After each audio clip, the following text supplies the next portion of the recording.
Vamos a recuperar las clases de cinesis de manera sincrónica, ¿sí? Las vamos a recuperar, cosa de que, bueno, por ahí si quedó alguna duda con los videos y demás, y que no se hagan drama por eso. Igual si tienen cualquier duda, ahora sí ya tengo tiempo libre, así que me pueden mandar, no hay ningún problema, ¿bien? Bueno, primero que nada, nosotros antes de comenzar a hablar de farmacodinamia, de desarrollar los temas, ¿sí? Les quiero recordar que si alguno de ustedes rinde en julio, yo esta semana voy a comenzar con los repasos, vamos a hacer repasos donde les voy a explicar cómo tienen que dar cada tema y también vamos a arrancar ya con los simulacros orales. Quiero ver cómo se expresan. Y el que no entra a los simulacros orales no va a poder entrar a los repasos. Así entran todos y todos practican, ¿bien? Ya igual eso les voy a decir por el grupo de la mesa, pero bueno, era como un anuncio parroquial que les quería dar.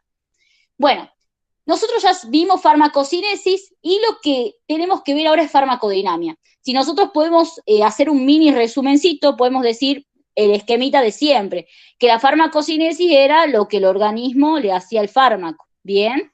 Y la farmacodinamia es lo que el fármaco le hace al organismo. Es decir, después de que el fármaco pasó por todo el proceso de liberación, absorción, distribución, en realidad, cuando el fármaco se empieza a distribuir, el fármaco, al llegar a la circulación sistémica, siempre y cuando sea un fármaco de acción sistémica, porque si es de acción tópica, no va a tener que ingresar a la sangre. Ya vamos a ver eso ahora, ¿bien? Pero una vez que el fármaco ya arriba a la circulación sistémica, entonces nosotros podemos decir que ya va a entrar en contacto con su molécula diana. Bien, y ahí es cuando arranca la farmacodinamia.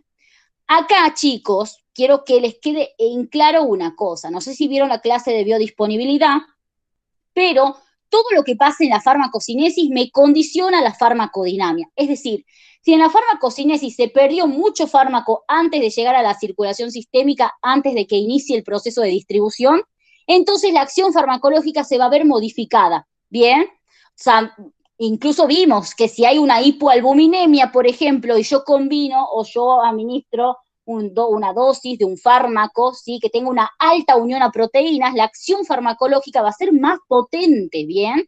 Entonces, todo lo que pase en la farmacocinesis me va a condicionar a lo que pase en la farmacodinamia. ¿Qué es lo que nosotros tenemos que estudiar, chicos, en farmacodinamia? Tenemos que estudiar 4 pasos, ¿sí? Que son la acción, el mecanismo de acción, vamos a hacerlo así, en orden. Acción lo voy a poner acá. Acción, el mecanismo de acción, el modo y el efecto farmacológico. En otras palabras, podemos decir que la farmacodinamia es la rama de la farmacología que estudia la acción, el mecanismo de acción, el modo de acción y el efecto de los fármacos sobre los organismos. Pero, ¿qué es esto de acción, modo de acción? Todo esto tiene un orden, ¿sí? Y va de la siguiente forma. Va así. Primero que nada, chicos, acá les hago una aclaración. Uno normalmente cuando da la definición nombra la acción farmacológica primero, ¿bien? Pero el mecanismo de acción va a ser el que me va a dar la base de la acción farmacológica, ¿sí? O sea, el mecanismo de acción sería como el primer paso, digamos, ¿bien? Para que ustedes puedan tener una idea de cómo es esto, ¿sí? De ahí sigue el modo y de ahí el efecto. Vamos a poner un ejemplo para que esto se entienda. Cuando yo hablo de acción farmacológica, estoy hablando de una modificación en las funciones fisiológicas, ¿bien? Una modificación en las funciones fisiológicas o fisiopatológicas, ¿sí? Porque sabemos que los fármacos me pueden modificar la fisiopatología de una enfermedad, ¿bien? Entonces, la modificación de las funciones celulares, tisulares, etcétera. Eso es la acción, modificación. Esto así le gusta a Meuli que digan, modificación de las funciones, chicos, fisiológicas. Modificación de las funciones fisiológicas. Pero para que se produzca una modificación en la función fisiológica, tiene que haber algo a nivel molecular, ¿sí? Que me produzca esa respuesta. Entonces, Eso es el mecanismo de acción. El mecanismo de acción es la base de la acción. ¿Sí? Cuando hablamos de mecanismo de acción estamos hablando de lo que sucede a nivel molecular. Y esto quiere decir, por ejemplo, a nivel de los receptores, a nivel de las enzimas, a nivel de los canales iónicos, a nivel de las proteínas transportadoras, ¿sí? ¿Qué pasa a nivel molecular? Bien, ahora, el modo de acción y el efecto son como otra parejita aparte. El efecto farmacológico, vamos a comenzar así, es la manifestación de la acción. Cuando hablo de manifestación, hablo de lo que puedo ver, ahí les hago un ojo, ver o medir, ¿bien? Y les hago una reglita para simplificarlo. Es lo que yo puedo ver o medir, ¿bien? Es la manifestación de la acción farmacológica. ¿Qué es lo que yo puedo ver? Por ejemplo, a ver, si a usted le llega un paciente con fiebre, ¿sí? Y yo a este paciente le doy dipirona, por ejemplo, que es un antipirético. ¿Cómo pueden ver ustedes el efecto farmacológico de la dipirona?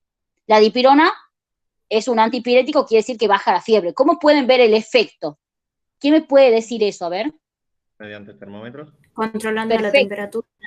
Muy bien, lo puedo medir, bien, o sea, eso quiere decir que hay manifestaciones, hay efectos farmacológicos que los veo a simple vista, por ejemplo, ¿sí? Si administro atropina, bien, por vía conjuntival, o la atropina en sí por cualquier vía, me puede producir midriasis, entonces eso yo lo puedo ver a simple vista, ¿sí? Pero, por ejemplo, si yo administro un fármaco antipirético, yo no lo voy a poder ver a simple vista, lo tengo que medir al cambio de temperatura, ¿sí? Entonces, el efecto farmacológico es la manifestación de la acción, lo que se puede ver o medir. Y a Meury le gusta mucho que en efecto digan que es el desenlace clínico. Desenlace clínico. Bien. Ahora, la explicación de cómo ocurre el efecto farmacológico es lo que nos lleva al modo de acción. El modo de acción responde a la siguiente pregunta. ¿Cómo ocurre el efecto? Vamos a poner un ejemplo para correlacionar los cuatro y que se pueda entender bien. Por ejemplo, nosotros tenemos la noradrenalina. La noradrenalina, chicos, se da en los casos de hipotensión aguda. ¿Sí? Una hipotensión importante que pueda comprometer la vida del paciente por disminuir el flujo sanguíneo a los órganos como el cerebro, el propio corazón, etcétera. Bueno, una hipotensión importante, una hipotensión aguda, puede ser tratada con noradrenalina, bien, por vía endovenosa. Noradrenalina por vía endovenosa, obviamente diluida, ¿no? Ya vamos a ver todo eso cuando veamos nervioso. Ahora, ¿qué es lo que pasa acá? ¿Cómo va a ser el mecanismo de acción, la acción, el modo de acción y el efecto de la noradrenalina? ¿Sí? Esto, chicos, hipotensión es el efecto farmacológico. ¿Bien? El aumento de la presión arterial. Si yo lo doy a la noradrenalina para la hipotensión aguda, necesito, obviamente, un fármaco. Si tengo un paciente con una hipotensión aguda, necesito un fármaco que me aumente la presión arterial, ¿sí? En este caso tenemos la noradrenalina. Entonces, su efecto farmacológico, ¿cuál va a ser? Aumentar la presión arterial. ¿Lo puedo ver a simple vista o lo puedo medir? Lo puedo medir. Lo puedo medir, perfecto. Entonces, ese es el efecto de la noradrenalina, aumentar la presión arterial. Pero, ¿qué es lo que pasa hacia atrás? Vamos desde el mecanismo de acción, ¿sí? El mecanismo de acción dijimos que era lo que ocurre a nivel molecular, ¿bien? Lo que pasa a nivel molecular. Y cuando hablamos de moléculas, estamos hablando de moléculas diana, chicos. Moléculas diana. Es decir, ¿cuáles son los blancos farmacológicos? ¿Bien? ¿Dónde va a ir a actuar o con qué va a ir a interaccionar el fármaco? ¿Sí? Entonces, cuando hablamos de mecanismo de acción, siempre tenemos que hablar de lo que pasa a nivel molecular. ¿Qué hace la noradrenalina a nivel molecular? Es un agonista, ya vamos a ver más adelante qué significa eso, ya les explico ahora así nomás, básico, un agonista alfa 1, ¿sí? Alfa 1, es decir, activa a los receptores alfa 1 adrenérgicos, ¿bien? activa a los receptores alfa-1 adrenérgicos, ¿sí? Acá está. Ese es. Ahora, el receptor alfa-1 adrenérgico lo que hace es producir una vasoconstricción, ¿sí? Ustedes no sé si se acuerdan de la parte de fisiología, pero cuando ya estamos acercándonos un poco más a nervioso, tenemos que repasar bien la parte fisiológica para poder comprender lo que hacen los fármacos, ¿sí? Entonces, si el fármaco, la noradrenalina, es un agonista alfa-1, es decir, que estimula al sistema simpático, bien, su acción va a ser un estimulante, o también lo podemos decir como simpático mimético. Acá les digo las dos cosas. A la UNIAS les gusta mucho que ustedes en acción, cuando vayan a decir la acción farmacológica, pueden decir simpático líptico, no está mal, pero que aclaren que tiene una acción estimulante, depresora, ya vamos a ver ahora los tipos de acción, ¿sí? Así que acá pueden decir que la acción es un simpático mimético. ¿Por qué? Porque al ir e interaccionar con los receptores alfa-1 adrenérgico, lo que hace es imitar a lo que hacen los neurotransmisores del sistema simpático, ¿bien? Es un simpático mimético, imita a los neurotransmisores del sistema simpático. Eso significa simpático mimético. Mimético, imitación, simpático del simpático, ¿bien? Entonces, al interaccionar con los receptores alfa-1, me produce una acción estimulante, es estimulante, y no solamente esto, sino que además me imita al sistema simpático, ¿bien? Ahora, al producirme una activación del receptor alfa-1, al ser estimulante del sistema simpático, el modo de acción va a ser la vasoconstricción. ¿Sí? ¿Por qué? Porque yo sé que el sistema simpático produce vasoconstricción. Y si este fármaco me imita el simpático, entonces va a ser lo mismo en los vasos sanguíneos, ¿bien? Y todo esto gracias a ¿quién? A la estimulación del receptor alfa-1. El alfa-1, al ser estimulado, genera vasoconstricción, ¿sí? Entonces, miren cómo completamos los 4 pasos. Entonces, viene la noradrenalina, interacciona y activa los receptores alfa-1, produce un efecto estimulante, o una acción, estimulante o simpático-mimética. Esa interacción que hace con el alfa-1 me genera una vasoconstricción, y esa vasoconstricción, al aumentarme la resistencia periférica, me aumenta la presión arterial, ¿sí? Entonces, miren cómo está correlacionado todo, chicos. Así funciona la farmacodinamia. Por lo general, se estudia primero la acción farmacológica, que es la más sencilla, ¿sí? Pero recordemos que antes de que aparezca la acción, siempre tiene que haber algo a nivel molecular que la desencadene. ¿Bien? ¿Está entendido entonces cómo anclar los 4 conceptos? Sí, Flor. Sí, Flor. Bien, perfecto. Bueno, entonces ahora sí, ya vimos la farmacodinamia, que la definición, ya vimos sus pasos. Ahora viene algo que pregunta mucho el doctor Sánchez, y por ahí también lo pregunta la doctora Unías, que son los postulados farmacológicos, ¿sí? Para entender farmacodinamia tenemos que entender 2 postulados. Primero saber, con esto jode mucho el doctor Sánchez, chicos, la definición de postulado, ¿sí? Un postulado es una proposición cuya verdad se admite, ¿bien? Y que sirve de base para ulteriores razonamientos. Eso es un postulado. Ahora, eso solamente para Sánchez, ¿no? Por ahí les puede llegar a pedir. ¿Bien? Entonces, dentro de los postulados tenemos 2. Estos postulados, chicos, si les preguntan para qué sirven, sirven para poder comprender la farmacodinamia, ¿sí? Entonces, el primer postulado, miren lo que nos dice. Nos dice que ningún fármaco tiene una sola acción, ¿sí? Es decir, no existe un fármaco que tenga una sola acción. No, no existe. Todos los fármacos pueden tener diferentes acciones farmacológicas. Y, por ejemplo, el mejor ejemplo acá para dar es la aspirina. La aspirina es un AINE. AINE significa antiinflamatorio no esteroideo. ¿Bien? Antiinflamatorio no esteroideo. La aspirina, miren todas las acciones que tiene, chicos. Es analgésico, antiinflamatorio, antipirético y antiagregante plaquetario. Es decir, calma el dolor. Bien, lo pongamos acá, calma el dolor. Desinflama, disminuye la fiebre y disminuye la agregación plaquetaria, impidiendo la formación de trombos, ¿bien? Para eso se usa bastante la aspirina en ciertas patologías cardíacas, ¿bien? Entonces, miren todas las acciones que tiene la aspirina. La mayoría de los fármacos tienen muchas acciones, es decir, como nos dice el postulado, ningún fármaco tiene una sola acción. De hecho, hay fármacos que tienen una acción diferente, por ejemplo, según la dosis, que ya lo vamos a ver más abajo. Es decir, los fármacos tienen más de una acción, y eso es importante entenderlo, ¿bien? Y muchas veces las acciones de los fármacos, como les digo, dependen de la dosis empleada, ¿sí? Bien, el segundo postulado nos dice que ningún fármaco crea una función, solamente la modifica. ¿Esto qué quiere decir? Que si, por ejemplo, yo quiero administrar noradrenalina para este paciente que tiene hipotensión aguda, ¿sí? La noradrenalina va a producir una contracción de las células musculares lisas de los vasos sanguíneos, como vimos arriba, una vasoconstricción, digamos, pero produce una vasoconstricción porque los vasos sanguíneos tienen células musculares contráctiles, ¿bien?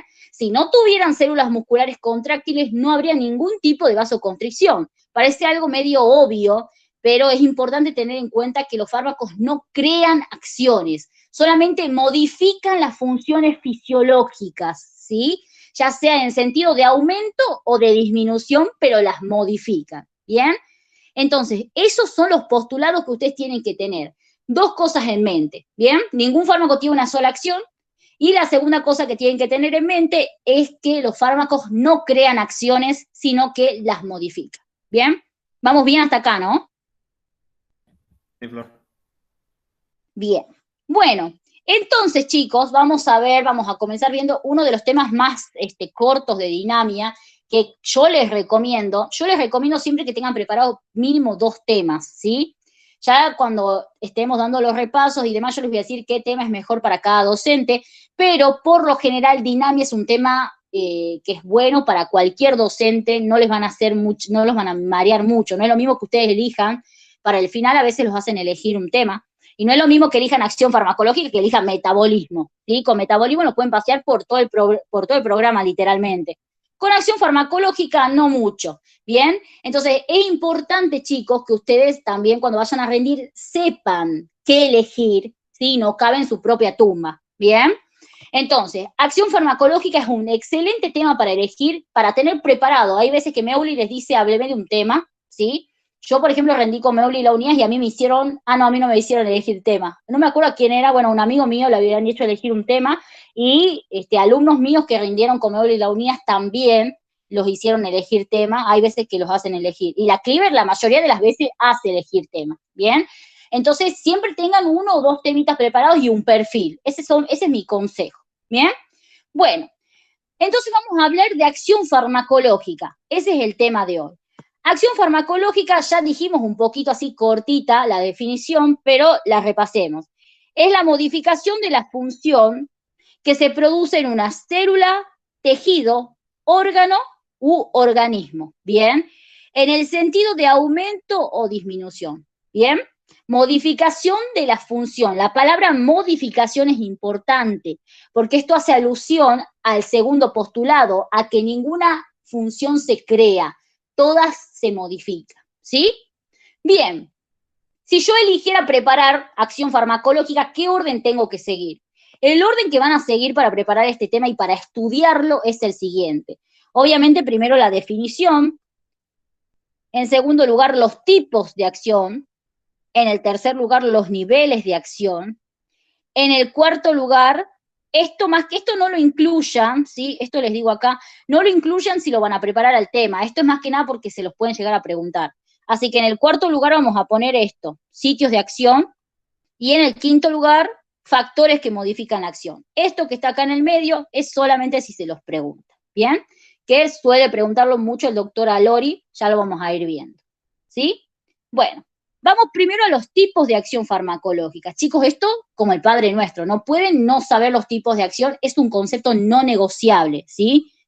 Es un concepto no negociable, así que esto sí o sí.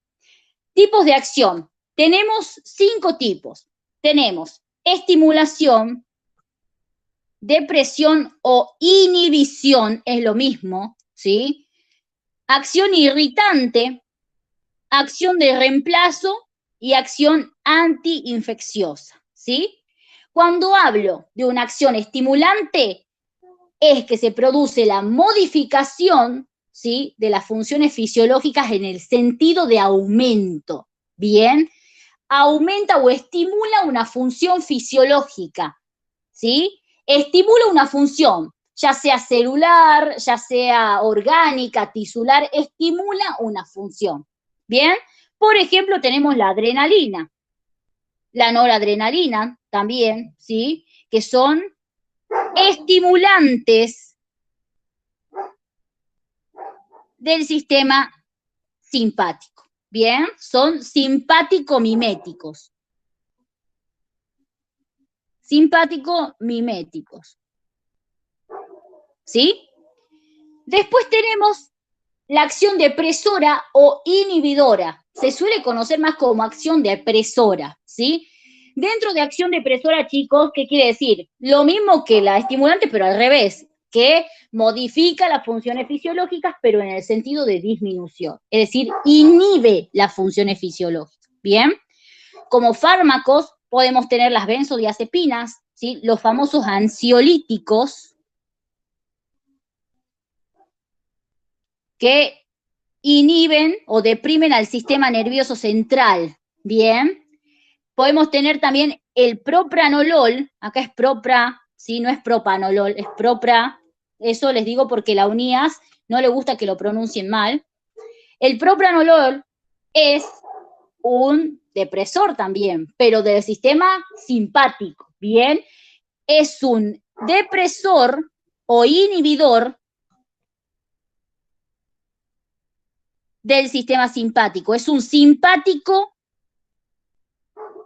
lítico, bien, simpático lítico, ¿sí? Entonces ahí tienen como ejemplo las benzodiazepinas, que es depresor del sistema nervioso central, el propranolol, que es depresor del sistema simpático, ¿sí? A nivel periférico, es decir, es un bloqueante del simpático, un simpático lítico, y acá les pongo el alcohol no es un fármaco, recuerden.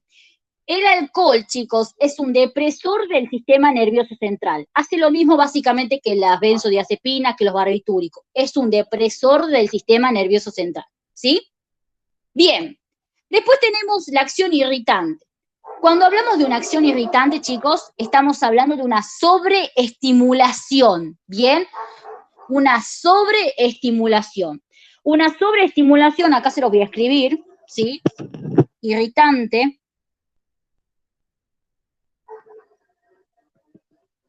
Una sobreestimulación que me produce lesión celular. Bien, una sobreestimulación que me produce lesión celular. Ahora, si además de lesión celular se produce la muerte celular, estamos hablando de corrosión, ¿sí? ¿Me escuchan bien? Avísenme cómo está ladrando mi perrito. No sé si me pueden escuchar bien. Avísenme, ¿no? Sí, se escucha. Bien, perfecto. Entonces, les vuelvo a repetir, un irritante, chicos, es una sobreestimulación, es una sustancia que produce una sobreestimulación, una estimulación excesiva, ¿bien? Y esta estimulación excesiva me lleva a tener una lesión celular, ¿bien? Una lesión celular. Ahora, si esta lesión celular está acompañada de muerte celular, nosotros podemos hablar aquí de una corrosión, ¿sí? De una corrosión. Ahora, acá es importante aclarar que muchas veces, ¿sí? Este tipo de sustancias corrosivos o irritantes, muchas veces, por lo general, suelen ser tóxicos, pero sí tienen uso en la terapéutica, ¿sí? Por ejemplo, acá, el salicilato de metilo, bien, Se utiliza, por ejemplo, para dolores reumáticos, para dolores artríticos musculares, pero tiene como acción también una acción irritante que puede producirme una reacción adversa. Bien, entonces es importante tenerlo en cuenta. O sea, acá, ¿qué les quiero decir? Que estas reacciones, estas acciones, perdón, las irritantes o las corrosivas, pueden ser reacciones adversas, es decir, pueden manifestarse como algo no deseado, o bien pueden ser utilizadas terapéuticamente. En el caso del salicilato de metilo, que como les digo, es básicamente un producto que es analgésico, antiinflamatorio, se usa para la artritis, bien, bueno, se usa para un montón de cosas que les acabo de mencionar, pero tiene esto de ser irritante y es esta acción irritante que tiene sobre las mucosas, bien, lo convierte en una reacción adversa. Esta irritación, en el caso del salicilato de metilo, es una RAM, bien, es una acción pero no deseada. Entonces, una reacción adversa, ¿sí? En cambio, el ácido tricloroacético, ¿sí? Que es corrosivo, no es irritante, es corrosivo porque produce muerte celular. El ácido tricloroacético, la acción de corrosión que tiene, chicos, es terapéutica y se usa para las verrugas vulgares. Verrugas vulgares, ¿sí? Las verrugas vulgares. Bien, me las va, me las va quemando, digamos, a la verruga y va desapareciendo. Obviamente que hay que tener precauciones para que no toque la piel que está sana, pero miren cómo entonces, a ver, que sea irritante puede ser una reacción adversa, bien, que sea corrosivo también, sobre todo los ácidos fuertes son corrosivos, bien, el ácido sulfúrico, el ácido clorhídrico son sustancias corrosivas. Pero la corrosión se puede utilizar en situaciones terapéuticas, como por ejemplo en las verrugas vulgares, en donde se suele quemar las verrugas con ácido tricloroacético. Bien, entonces es importante tener en cuenta eso, ¿sí? Ahora, después tenemos la acción de reemplazo. La acción de reemplazo, ¿a qué terapéutica la relacionarían ustedes? ¿Con qué tipo de terapéutica? A ver, ¿quién me responde eso? ¿Correctivo? ¿Cómo? ¿Correctivo? Perfecto, muy bien. Con la terapéutica correctiva. Excelente. ¿Por qué? ¿Qué era la terapéutica correctiva? ¿Se acuerdan o no? Era la utilización de un fármaco para suplantar algo que el paciente no tiene. Lo habíamos visto con la insulina y las T3 y las T4. Perfecto, muy bien, ¿sí? Era una terapéutica para reemplazar una sustancia que falta en el organismo. Y en este caso, la insulina va a tener una acción de reemplazo, ¿sí? Va a tener una acción de reemplazo porque va a reemplazar una sustancia que falta en el organismo. Y obviamente el tipo de terapéutica que hace la insulina es una terapéutica correctiva o de reemplazo, ¿sí? Bueno, y por último, tenemos los antiinfecciosos, la acción antiinfecciosa, ¿bien? Dentro de los antiinfecciosos, creo que ya dimos ejemplos clases anteriores, pero las volvamos a ver. Tenemos los antibacterianos, acá les hago una aclaración, ¿sí? Más que nada técnica. Cuando uno dice antibiótico, el término antibiótico uno lo relaciona siempre con bacterias, pero el término antibiótico abarca a todos los microorganismos, ¿bien? Entonces, lo correcto es decir antibacterianos. Tenemos antibacterianos, antivirales, antiparasitarios, y aquí me falta antifúngicos. ¿Sí? Los antibacterianos, por ejemplo, la penicilina, ¿sí? Que se puede utilizar para la faringitis estreptocócica. Bien, para la faringitis estreptocócica, aunque ojo, porque para este tipo de faringitis la mejor terapéutica, ¿sí? Es la amoxicilina. Es la amoxicilina. Bien, se puede usar cualquiera de las dos, ¿no? Pero se la suele usar más a la amoxicilina porque genera menos reacciones adversas que la penicilina. Bien. Y entonces, bueno, ese es un ejemplo, por ejemplo. El aciclovir que se usa, por ejemplo, el aciclovir tópico. ¿Qué quiere decir tópico? ¿Quién me responde eso? A ver.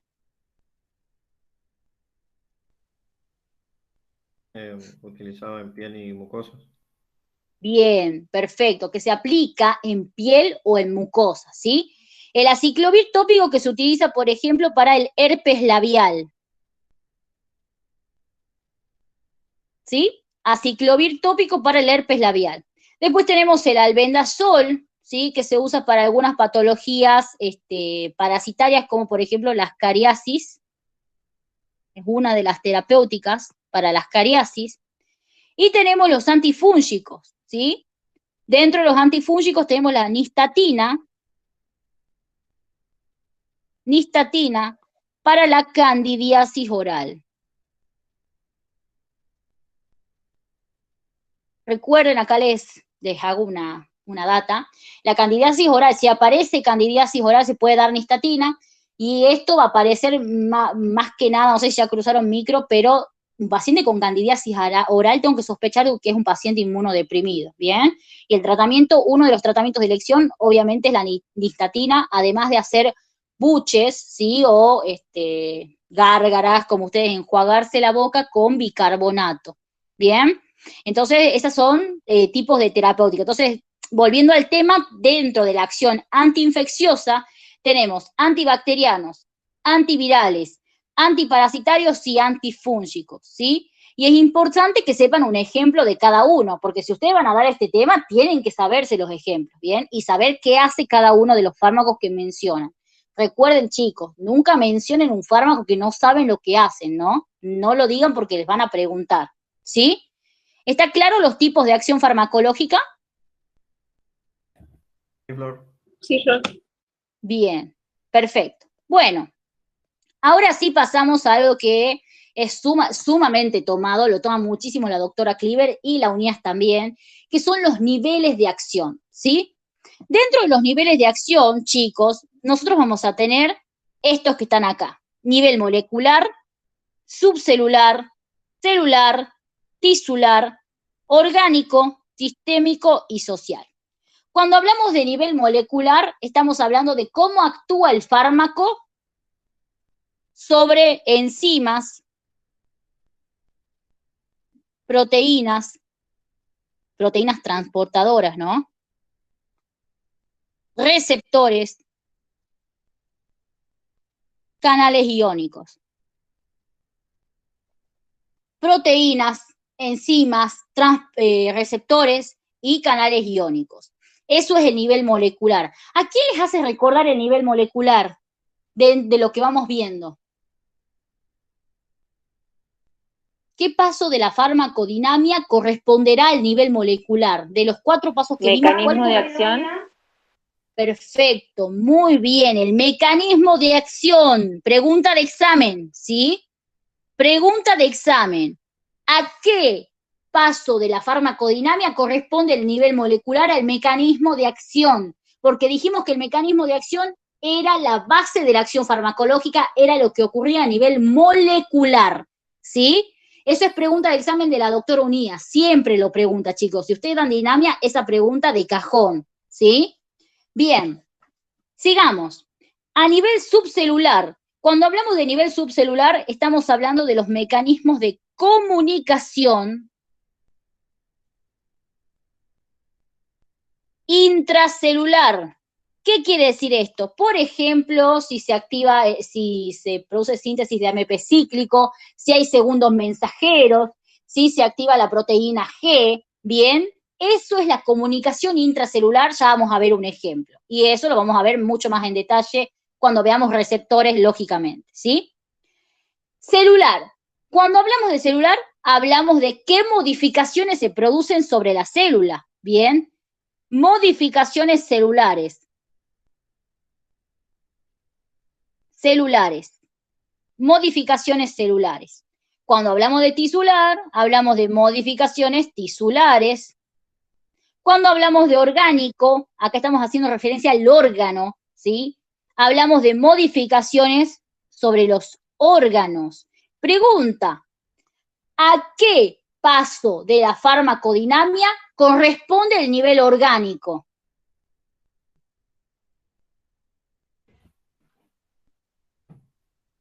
Lean lo que vamos viendo, a ver quién me responde esto. ¿A qué paso corresponderá de los 4 que vimos? ¿Al efecto? El efecto no es al efecto. ¿Modo de acción? Al modo de acción, perfecto. Chicos, esto también lo retoman, modo de acción. El modo de acción dijimos que era lo que pasaba en el órgano, ¿bien? Lo que pasa en el órgano que me lleva al efecto farmacológico. Y ahora les hago una pregunta. ¿El efecto farmacológico a cuál de estos niveles creen que corresponderá?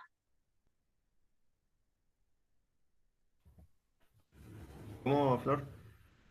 El efecto farmacológico, ¿a cuál de estos niveles va a corresponder? Si seguimos la lógica de que el modo de acción nos lleva al efecto, entonces, ¿cuál de estos niveles? Perfecto, muy bien, al sistémico. Bien, ya vamos a analizarlo con el ejemplo. Entonces, nivel celular, tisular y orgánico hace referencia a las modificaciones celulares, tisulares y orgánicas. Bien, el nivel sistémico, chicos, hace referencia al efecto farmacológico. ¿Por qué? Porque el efecto dijimos que es el resultado de la acción farmacológica, ¿bien? Es la manifestación, ¿sí? Y la manifestación de la acción se da a nivel sistémico, obviamente, acá haciendo una aclaración, siempre y cuando el fármaco tenga una acción sistémica, ¿bien? Si tiene acción local va a ser diferente, ya lo vamos a ver. Entonces, la mayoría de los fármacos tienen acción sistémica, por eso es que esto se toma como generalidad. ¿Bien? Entonces, es muy importante saber que el efecto farmacológico corresponde al nivel sistémico. Y cuando hablamos del nivel sistémico, chicos, estamos hablando de cómo hace el fármaco para mejorar lo que siente el paciente. ¿Qué hace el fármaco a nivel sistémico? ¿Bien? ¿Qué hace el fármaco en el organismo para solucionar el problema del paciente? Por eso es que está relacionado con el efecto. ¿Bien?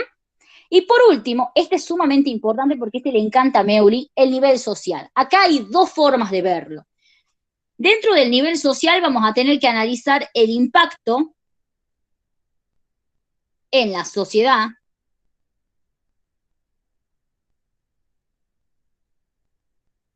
y obviamente el impacto en la vida del paciente.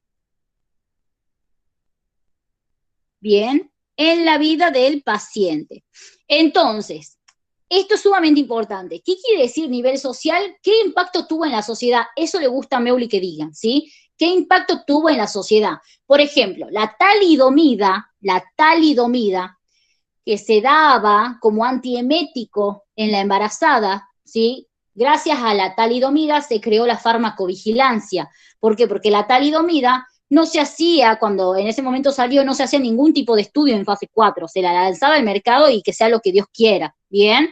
Y un montón de chiquitos empezaron a nacer con malformaciones, razón por la cual ahí nace la farmacovigilancia, porque se dieron cuenta de que hay que seguir estudiando el fármaco después, porque esas malformaciones no fueron descubiertas en estudios previos, ¿bien? Entonces dijeron, no, hay que seguir estudiando también cuando está en el mercado, porque hay cosas que no sabíamos que puedan ocurrir, ¿bien? Entonces, chicos, la talidomida tuvo un impacto muy importante en la sociedad, y no solo en la sociedad, sino que también en la farmacología y en la medicina, porque por eso nació la farmacovigilancia, y la farmacovigilancia es importantísima para evitar muertes o complicaciones graves relacionadas al uso de fármacos, ¿bien?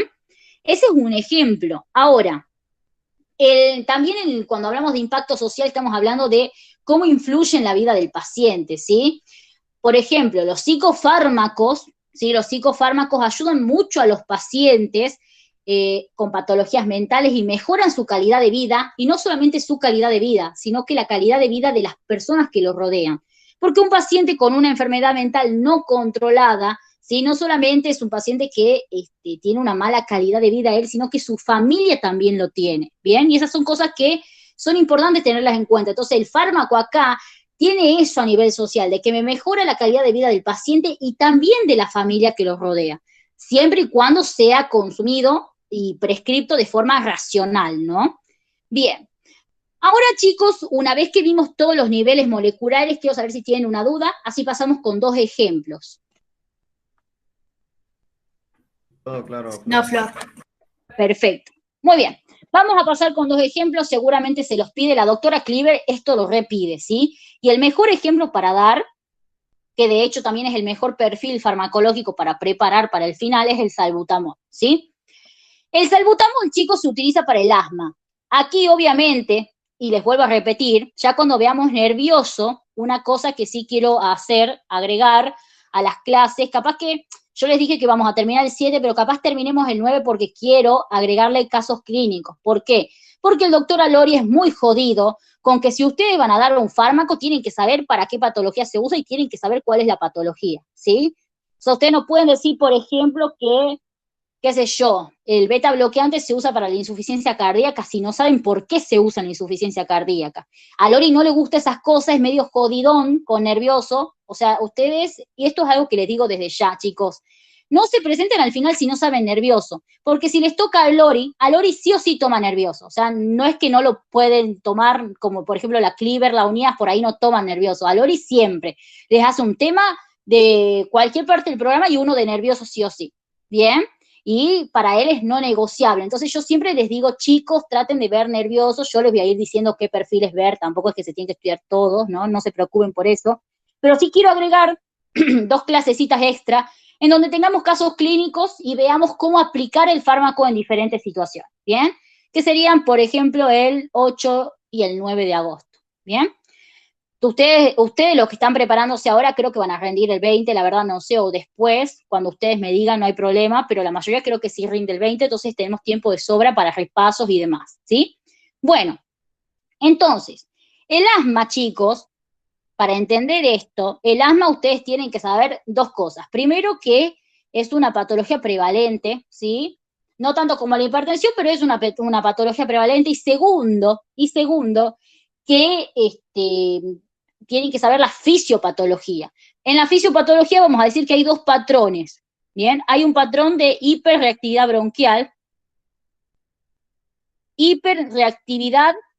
bronquial, en donde tenemos broncoconstricción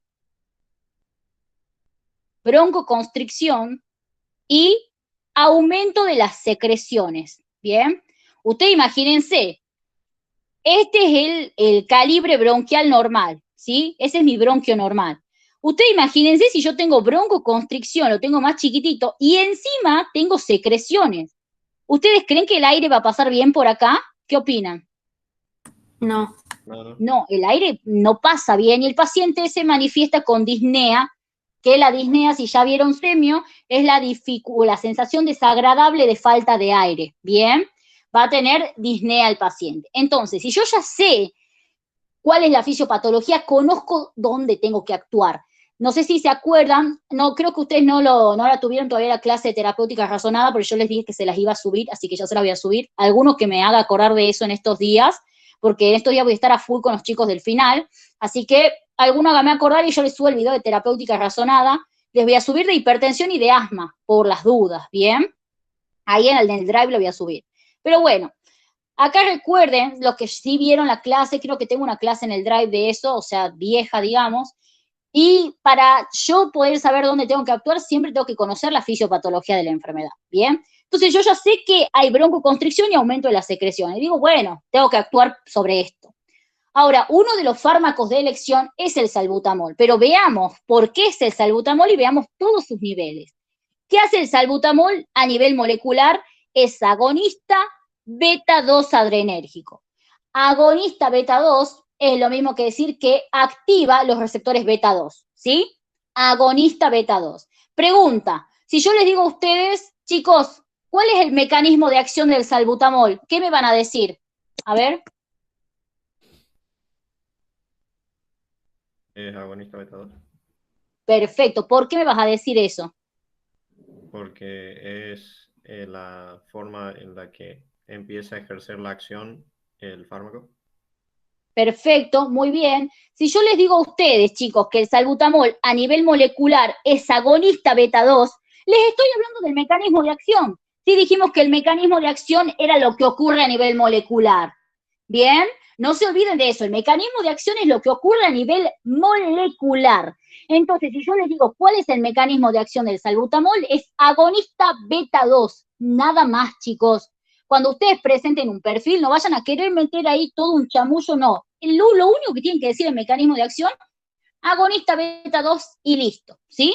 Ahora, a nivel subcelular, ¿sí? ¿Qué pasa a nivel subcelular?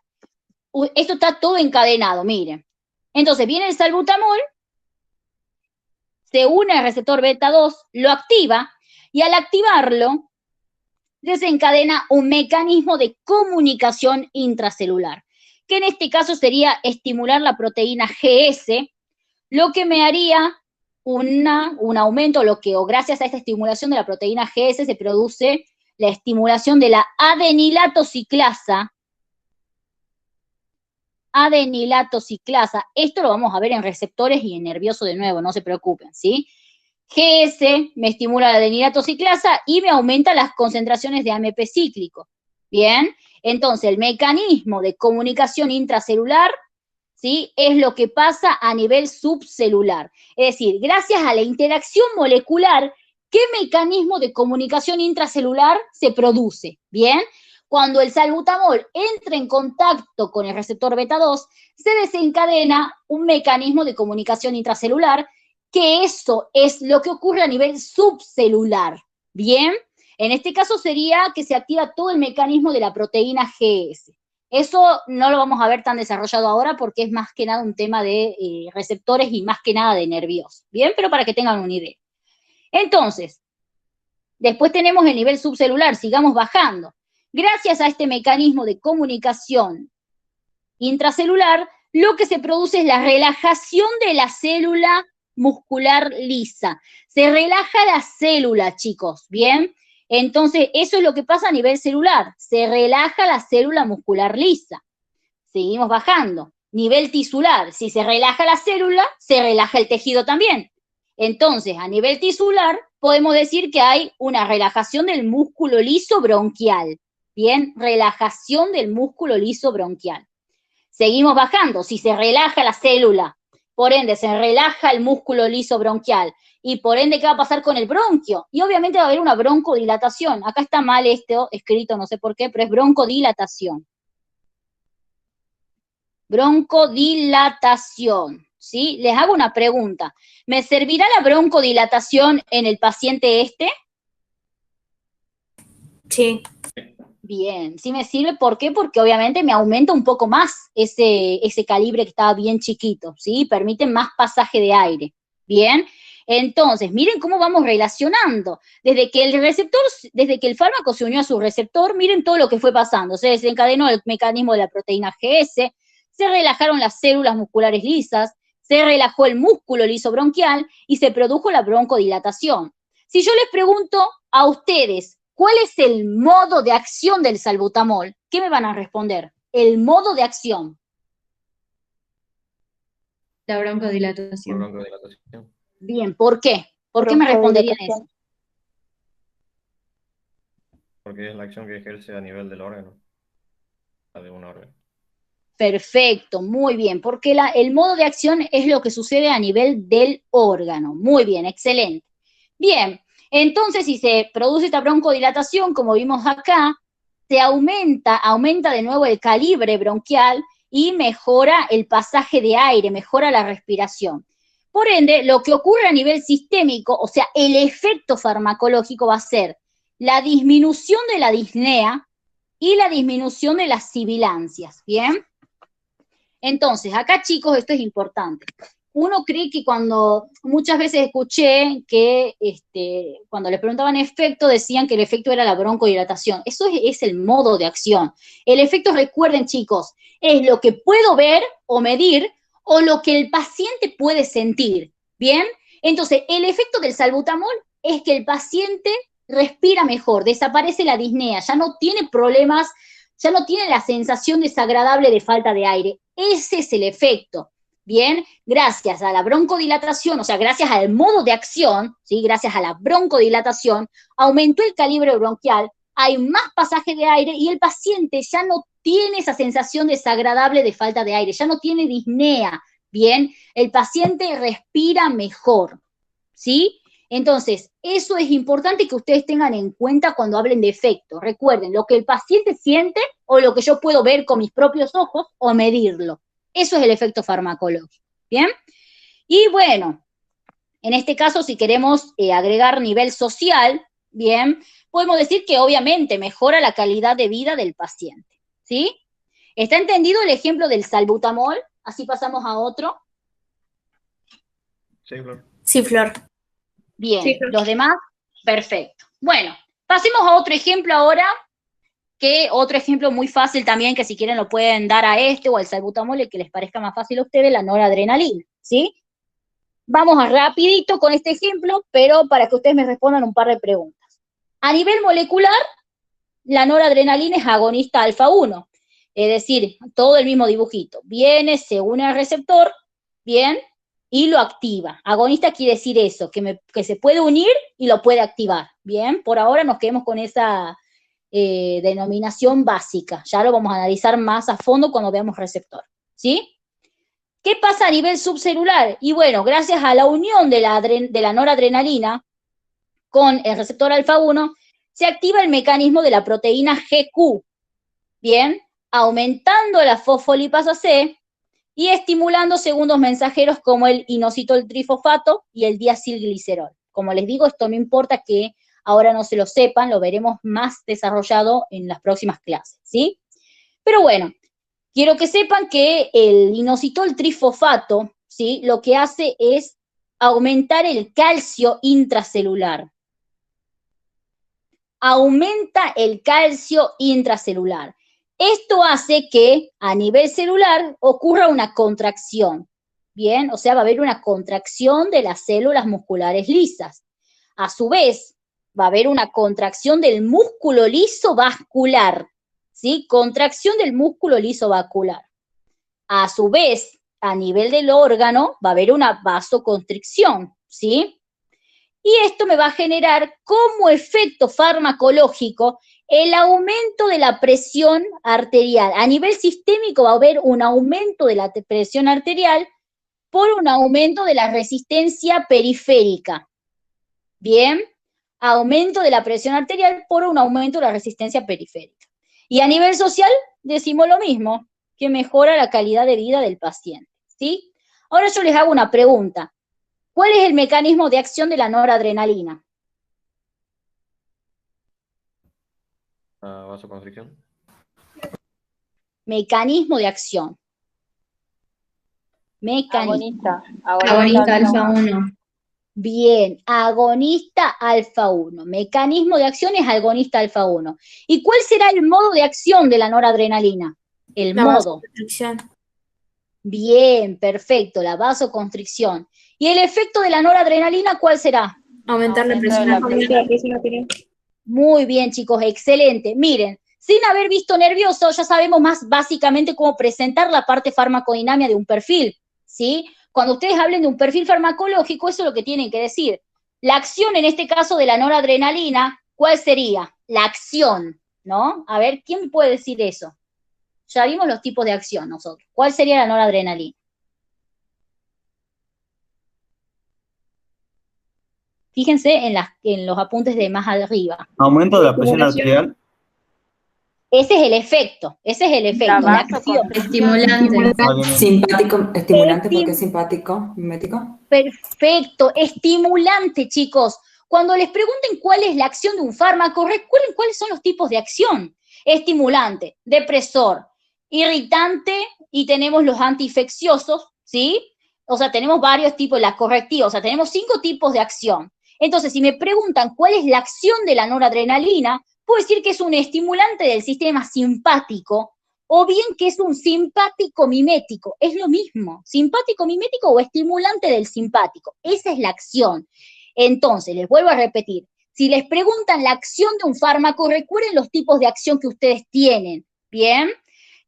O si no, pueden decir que es simpático mimético. Ahora, ahí me dijeron aumento de la presión arterial. Ese es el efecto. Recuerden que el efecto es lo que puedo ver o medir o lo que siente el paciente, ¿bien? Ese es el efecto. Entonces, para resumirles, el mecanismo de acción de la noradrenalina es ser un agonista alfa 1. La acción de la noradrenalina es un simpático mimético. Que a la UNIAS le gusta, a la UNIAS, chicos, le gusta mucho que ustedes digan simpático mimético y que aclaren que dentro de los tipos de acción, por ejemplo, la noradrenalina sería un estimulante, ¿bien? Entonces, esa sería la acción, simpático mimético, el mecanismo de acción sería agonista alfa 1, ¿sí? El modo de acción sería la vasoconstricción, recuerden, el modo de acción es lo que pasa a nivel del órgano, ¿sí? Orgánico. Y el efecto sería lo que pasa a nivel sistémico, es decir, lo que puedo ver, medir o lo que puede sentir el paciente.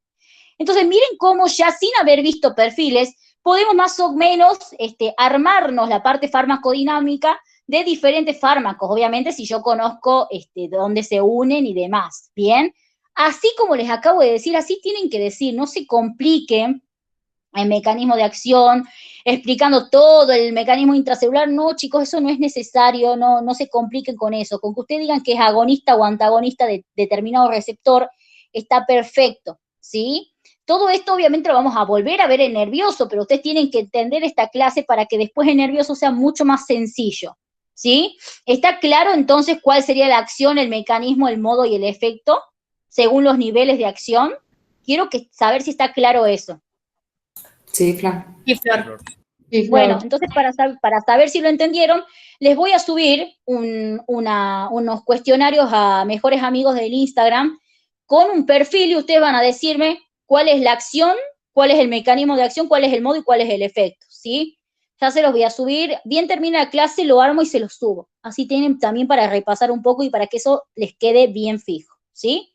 Bueno, chicos, entonces ya vimos los tipos de acción, vimos los niveles de acción, ahora tenemos que ver estos dos conceptos que, como les digo, no los tienen que preparar conjunto con acción, no es necesario, pero sí los tienen que saber porque los preguntan, ¿sí? Que son la selectividad y la reversibilidad. Acá tenemos que saber una cosa. Primero que nada, antes de hablar de selectividad, yo les voy a hacer acá un esquemita.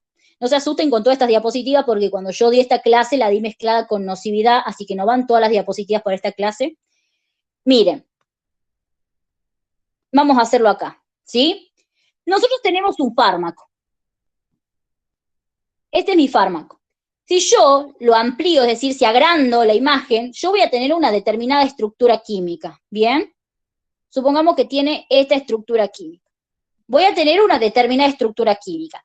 Esa estructura química, chicos, la vamos a hacer acá como un dibujito, la vamos a hacer así, la vamos a hacer más chiquita para poder dibujar. Esta estructura química, bien, es recíproca a un receptor.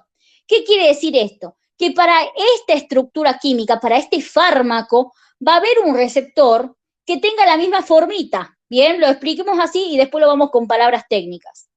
Entonces, esa estructura química, bien, va a ser la que me va a dar la afinidad, ¿sí?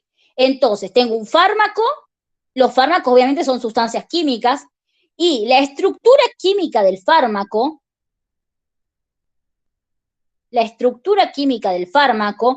junto con el receptor, me dan lo que se llama afinidad.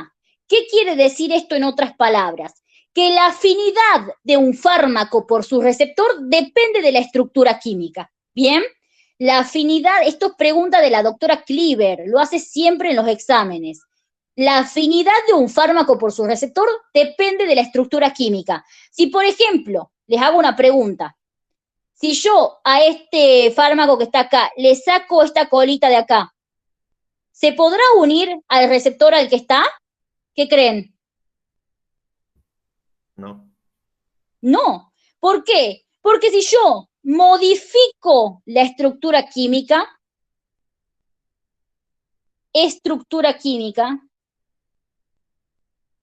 se pierde o disminuye la afinidad. Disminuye o se pierde la afinidad. ¿Sí? Entonces, chicos, vamos de nuevo. Los fármacos tienen una molécula diana, ¿bien? Que es el mecanismo de acción. Pero para que un fármaco pueda unirse con su molécula diana, en este caso con un receptor, tiene que tener una estructura química recíproca al receptor. Es decir, tiene que tener la misma formita, digamos, ¿sí? Eso es lo que me determina la afinidad. Ahora, cualquier modificación que yo haga en la estructura química puede producirme una disminución de la afinidad o directamente hacer que el fármaco ni siquiera se pueda unir al receptor. Entonces, miren qué importante es tener esto presente, ¿sí? Y ahí vamos a entender también, cuando veamos más adelante nervioso, vamos a entender por qué la adrenalina y la noradrenalina, ¿sí? Por qué, si bien son las dos catecolaminas, por qué una tiene más afinidad que la otra por el receptor alfa-1. La noradrenalina tiene más afinidad por el alfa-1 que la adrenalina, ¿pero por qué? Bien, porque se le realizó un cambio en la estructura química. Entonces, un cambio en la estructura química me da variaciones en la afinidad. ¿Y esto qué tiene que ver con lo que estamos viendo? Bueno, acá lo importante es tener en cuenta esto, que un fármaco, bien, que tiene afinidad por un receptor, tiene selectividad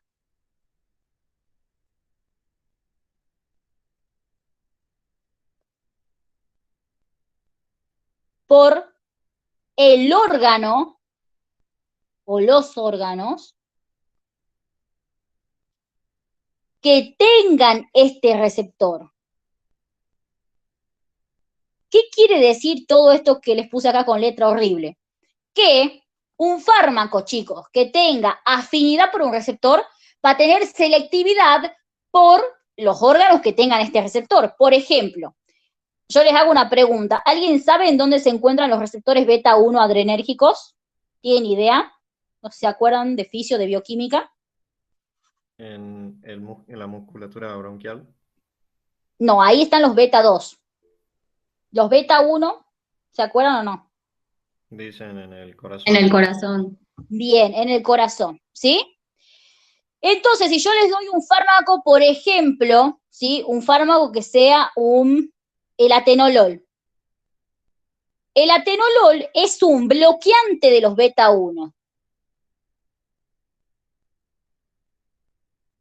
Bien, es decir, el atenolol tiene una estructura química, ¿sí? Que le impide unirse al receptor beta-1 y bloquearlo. Es decir, el atenolol tiene afinidad por los receptores beta-1 y los bloquea, ¿sí? Tiene afinidad porque tiene una estructura química que es recíproca al receptor.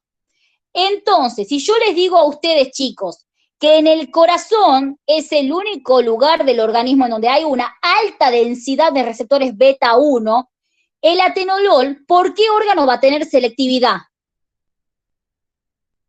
Por el corazón. El corazón. Perfecto, muy bien. Va a tener selectividad por el corazón. Entonces, dicho de otra manera, podemos decir que el atenolol tiene afinidad por los receptores beta-1, los bloquea, este no los activa, los bloquea, ¿sí? Y al tener afinidad por los beta-1, va a ser selectivo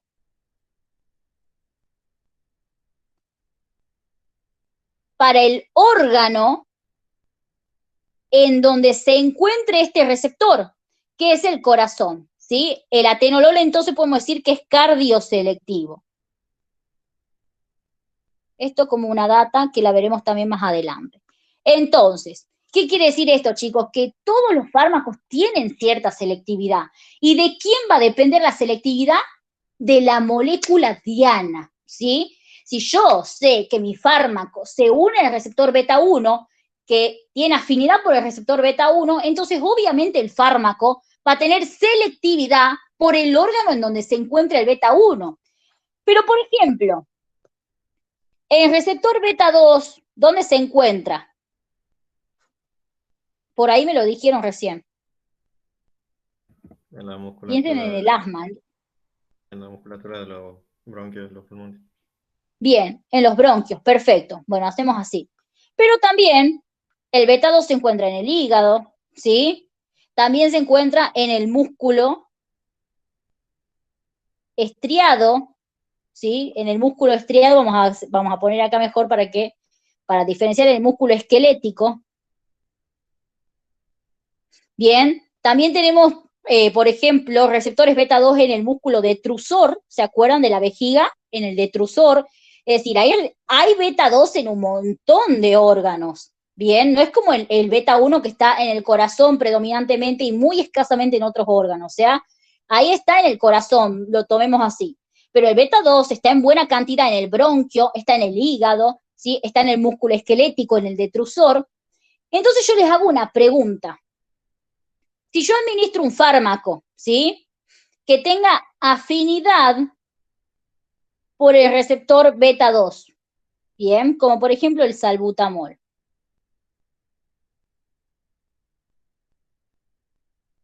¿Sí?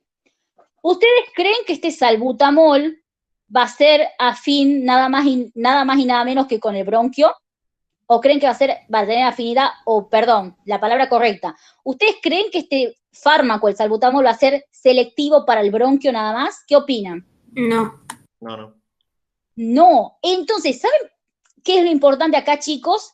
Que la selectividad tiene mucho que ver con las reacciones adversas. ¿Por qué? Porque yo el salbutamol lo necesito en el bronquio. Pero sin embargo, si el salbutamol actúa en el músculo esquelético, me puede dar, por ejemplo, ¿sí? Temblores. Bien, porque aumenta la contractilidad. ¿Sí? Si estimula el salbutamol, si llega a estimular el detrusor, me puede relajar el detrusor y hacer un globo vesical. Bien, entonces, ¿qué quiere decir esto? Que la selectividad, sí, a ver, volviendo a la diapositiva, todos los fármacos tienen cierta selectividad porque todos los fármacos, los que tienen un mecanismo de acción específico, ya vamos a ver eso, pero todos los fármacos tienen cierta selectividad. ¿Bien? ¿Y qué quiere decir la selectividad?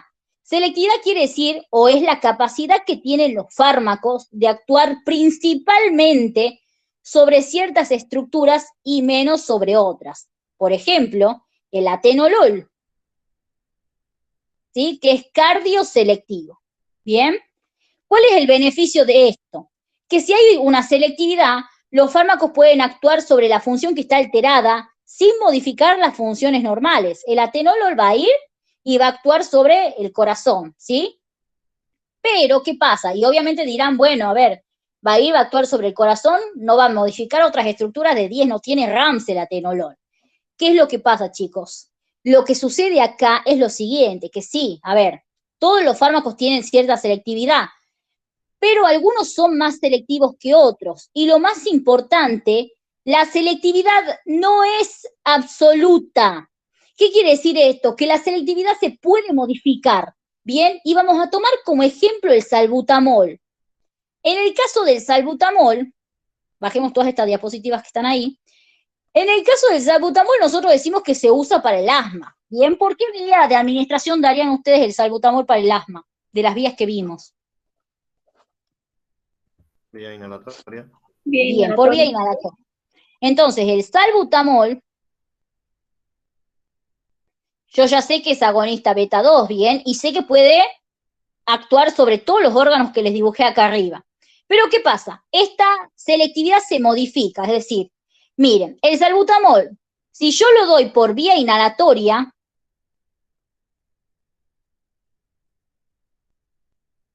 es selectivo para los beta 2 que están a nivel bronquial. ¿Sí? Es selectivo para los beta 2 bronquial. Pero, sin embargo, si yo lo doy por vía oral, ¿sí? El salbutamol, ¿qué es lo que va a pasar? Ustedes saben que si yo lo doy por vía inhalatoria, el salbutamol viene y va entrando, y obviamente ejerce su acción a nivel del bronquio, ¿bien? Hay una pequeñísima parte que puede absorberse a nivel del alveolo, pero no tiene tanta importancia, ¿sí? Pero, chicos, ¿cuál es el problema acá? Que si yo lo doy por vía oral, ustedes saben, del tubo digestivo, ¿bien? Del intestino, pasa a la vena porta, todo el dibujito que venimos haciendo 50 veces ya. Vena porta, hígado, bueno, nos saltamos muchos pasos. Llega al corazón izquierdo y de ahí se bombea hacia todo el resto de los órganos, ¿sí? Es decir, cuando yo administro el salbutamol por vía inhalatoria, es selectivo para los bronquios. ¿Por qué? Porque llega en altas concentraciones a los bronquios y en muy pocas concentraciones al resto de los órganos, casi nada, menos del 10%, ¿sí? En cambio, si yo lo doy por vía oral al salbutamol, el salbutamol va a actuar sobre los beta 2 de todos los otros órganos que mencioné, del hígado, del músculo esquelético, del detrusor. ¿Esto qué quiere decir? Esto quiere decir, chicos, que la selectividad se pierde. La selectividad que tiene el salbutamol por los beta 2 bronquiales se pierde si cambio la vía de administración. Y ahora les pregunto, si yo le tengo que dar a un paciente asmático el salbutamol y, por ejemplo, elijo la vía oral, todos los efectos que se produzcan a nivel del hígado, del músculo esquelético, del detrusor, ¿van a ser efectos buscados por el médico? ¿Qué opinan? No, la idea principal es que haya una broncodilatación.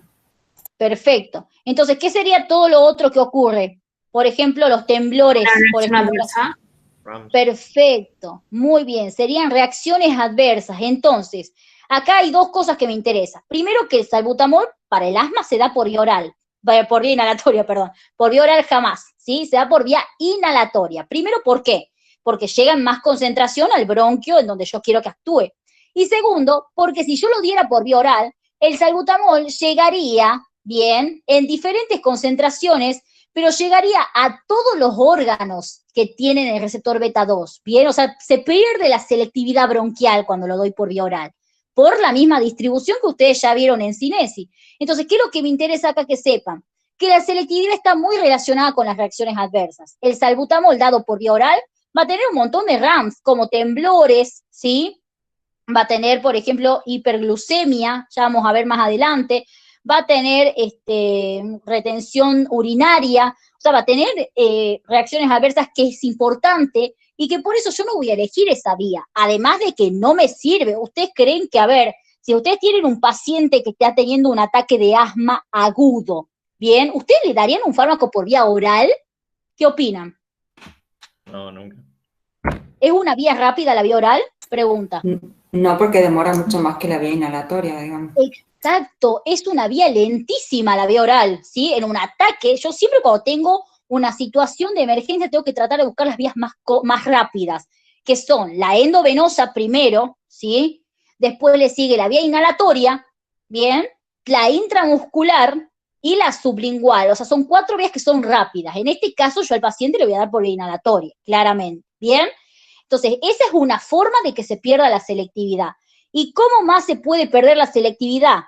Hay también, chicos, otra cosa que es importante. Si bien yo sé que el salbutamol es agonista beta 2, bien, acá les voy a poner vías. Con las vías de administración se puede perder la selectividad y con la dosis. ¿Por qué con la dosis? Porque a dosis terapéuticas el salbutamol es agonista beta 2, ¿bien?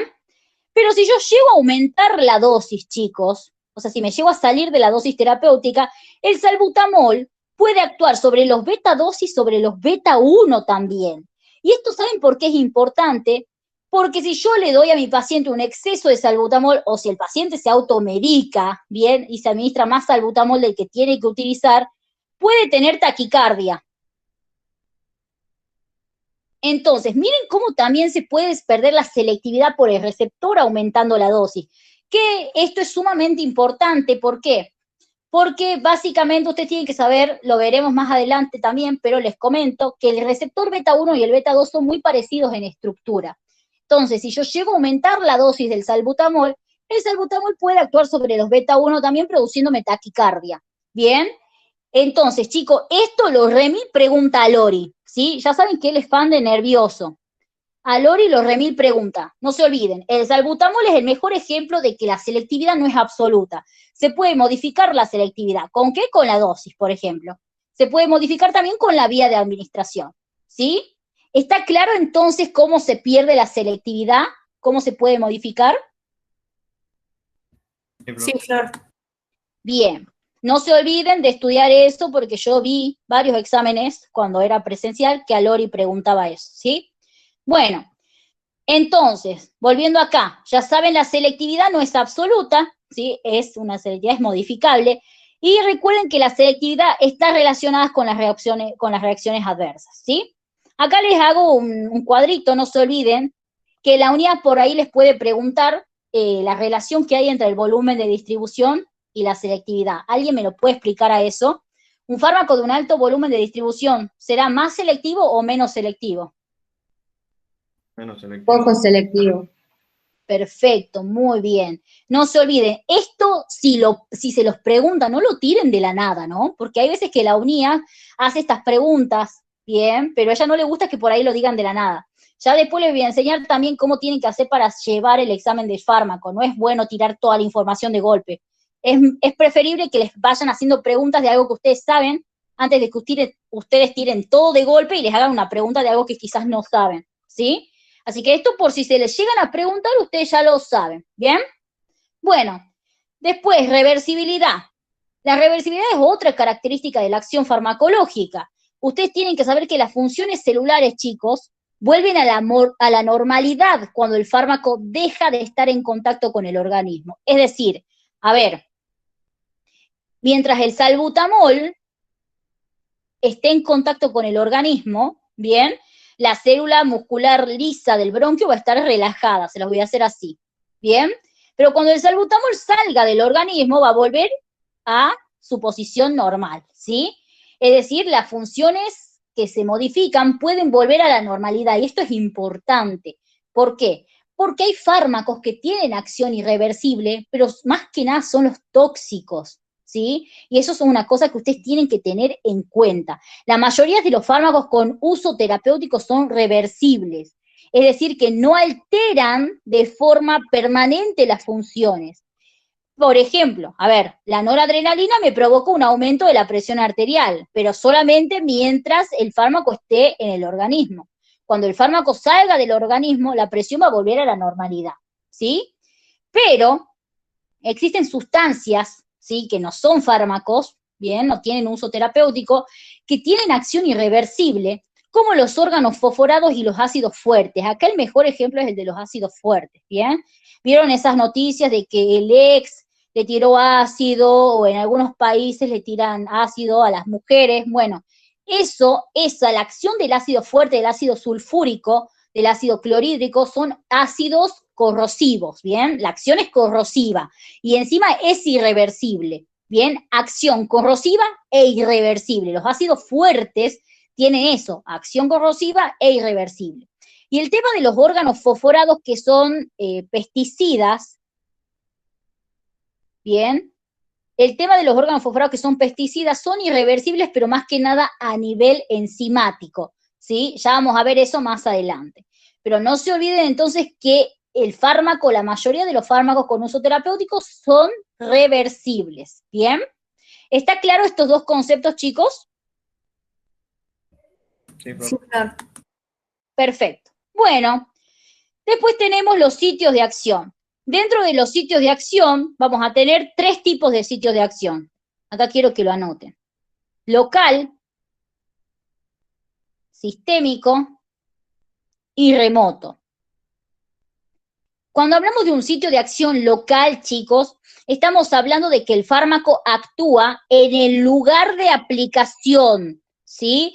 Es decir, no entra a la circulación sistémica o lo hace en pequeñas cantidades, ¿bien? Pero cantidades insuficientes como para producirme un efecto sistémico. Por ejemplo, a ver, los irritantes, como el ácido tricloroacético, que en realidad es un corrosivo, el ácido tricloroacético se aplica sobre la verruga plana, es decir, sobre la piel que está con esta proliferación, ¿sí? Del epitelio, o sea, de queratina, bien, es como una proliferación de queratina, esta verruga.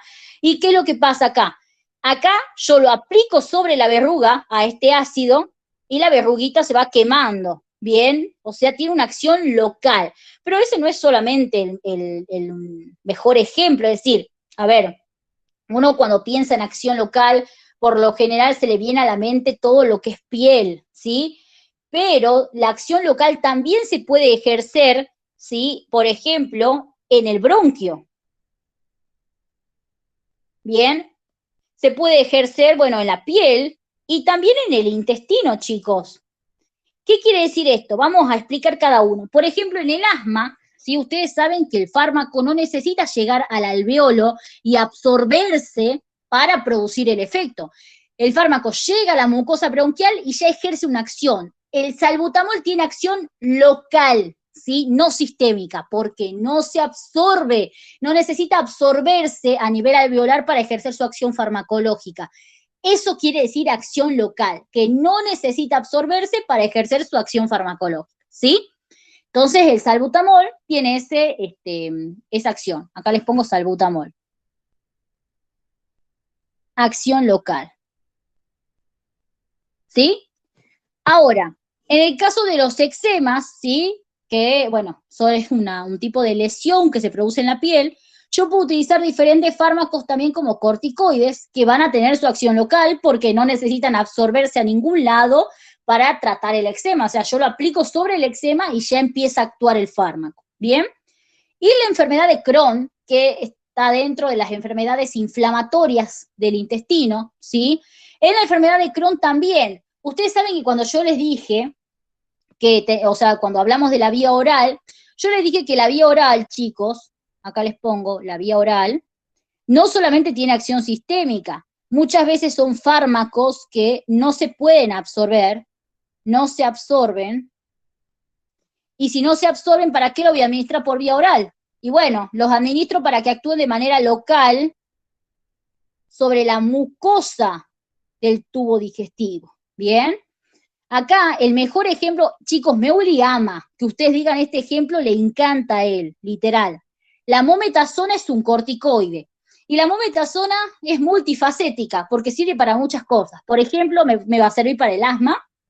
En el asma no solamente se tienen que dar broncodilatadores, sino que se tienen que dar corticoides inhalados también, ¿bien? La mometasona inhalada puede ser una opción para el asma bronquial y va a actuar ahí sobre el bronquio, es decir, no va a necesitar absorberse para ejercer su acción, ¿sí? En el asma básicamente se dan corticoides, les comento, porque el asma suele tener como una fisiopatología relacionada con reacciones de hipersensibilidad, ¿bien? O sea, más que nada de la tipo 1. Entonces los corticoides ustedes saben que lo que hacen es inmunosuprimir, ¿bien? Inmunodeprimir. Entonces, básicamente, el corticoide me sirve para esto, para frenar un poco, ¿no? Esa respuesta inmunológica que está exacerbada, ¿bien? Y que me está causando esta inflamación que hay en los bronquios, me está causando este asma, ¿sí? Eso como para que ustedes comprendan por qué se usa. Entonces, miren cómo la mometasona se puede utilizar en esta situación y va a tener una acción local, porque no se absorbe, no necesita absorberse para actuar. El eczema también, la mometasona aplicada de manera tópica, porque si administro la mometasona para el asma, ¿qué vía de administración es? Inhalatoria. Inhalatoria. Inhalatoria, perfecto, es inhalatoria. Pero si en cambio la administro la mometasona para un eczema, ¿qué vía es? Tópica. Y dentro de las tópicas, ¿cuál?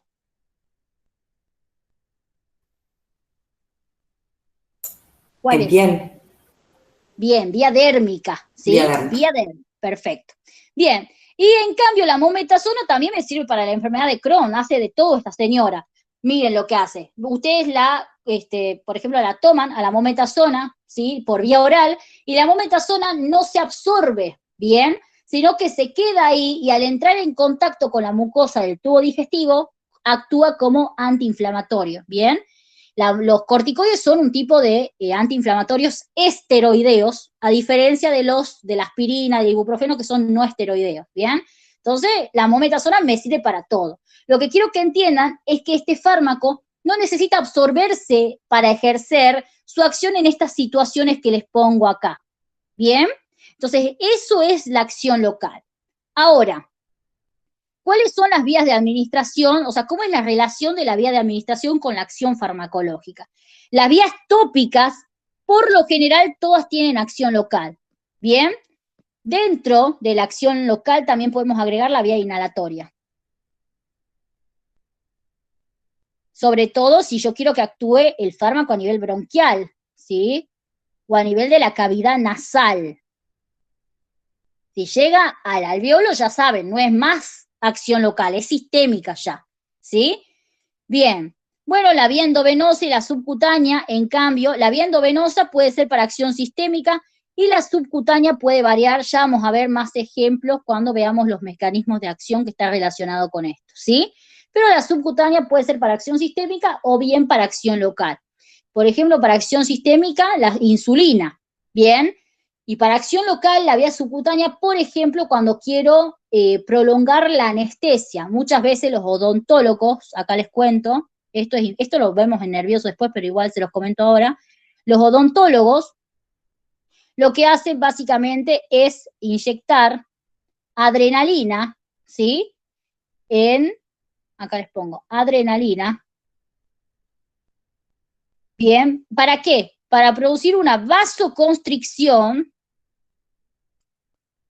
o sea, inyectan la anestesia, ¿sí? Administran la anestesia, administran adrenalina, y la adrenalina lo que hace es enlentecerme el flujo sanguíneo, porque el vasito está más chiquito, y por ende me retiene ahí a la anestesia. Bien, es para prolongar la anestesia, se puede utilizar adrenalina por vía subcutánea también. No solamente en odontología, en otras situaciones también. Pero les comento entonces que eso sería una acción local, o sea, la adrenalina estaría actuando sobre ese vaso sanguíneo. Bien, si yo la administro de forma subcutánea, estaría actuando sobre los vasos sanguíneos, sobre una región localizada, una región seleccionada por el médico y no actuaría a nivel sistémico, ¿sí? Así que bueno, eso era para contarles que también la subcutánea puede tener una acción local, dependiendo obviamente de la situación, ¿sí? Bueno, entonces, ¿está entendida la acción local, chicos? ¿Qué significa que yo diga que el fármaco tiene acción local? Sí, profe. Sí, Flor. Bien. Bueno, después tenemos la acción sistémica, esta es más fácil. Sabemos que cuando hablamos de acción sistémica es que la acción se realiza en los distintos tejidos, órganos o sistemas, pero obviamente según la afinidad del fármaco por los receptores y según la selectividad, ¿sí? Por ejemplo, tenemos el alcohol se absorbe, siempre que haya absorción, chicos, va a haber acción sistémica, ¿bien? Porque el fármaco pasa a la circulación. Entonces, el alcohol, por ejemplo, va a tener acción sistémica, va a ser un depresor, ya saben. El tiopental sódico es un anestésico general,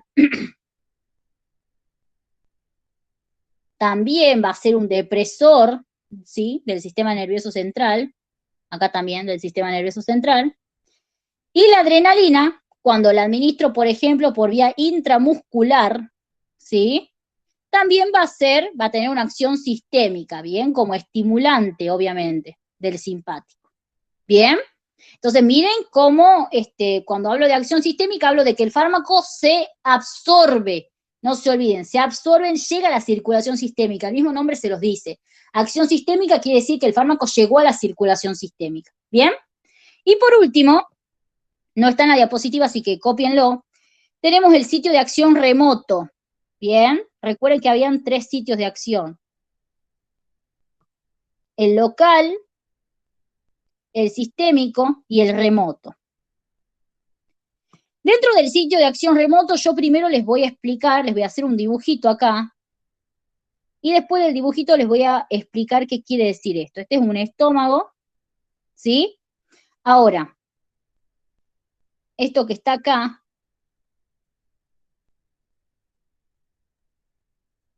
va a ser algo que se llama, seguramente lo vieron en anatomía, la vía vagovagal. ¿Bien? Miren lo que pasa acá. Yo les hago mi obra de arte primero y después les explico. ¿Bien? Acá tenemos el bronquio, ¿no? Ustedes disculparán mis dibujos, pero bueno, ahí está. El bronquio enorme y el estómago chiquitito. Miren lo que pasa. Yo administro un jarabe, viene un jarabe, chicos, que se llama jarabe de cloruro de amonio. Cloruro de amonio. Jarabe de cloruro de amonio. Y les cuento, ¿saben qué hace este jarabe o cuál es el efecto? El efecto es expectorante. ¿Sí? El efecto es expectorante. ¿Qué quiere decir eso, chicos? Cualquier ortografía puse ahí. ¿Qué pasa? Acá miren lo que sucede. El jarabe entra, hagamos como una gotita. El jarabe entra, ¿sí? y al entrar en contacto con la mucosa del estómago, la irrita, bien, irrita la mucosa del estómago, irrita la mucosa del estómago. Al irritar la mucosa del estómago, este cloruro de amonio, por vía vagovagal, estimula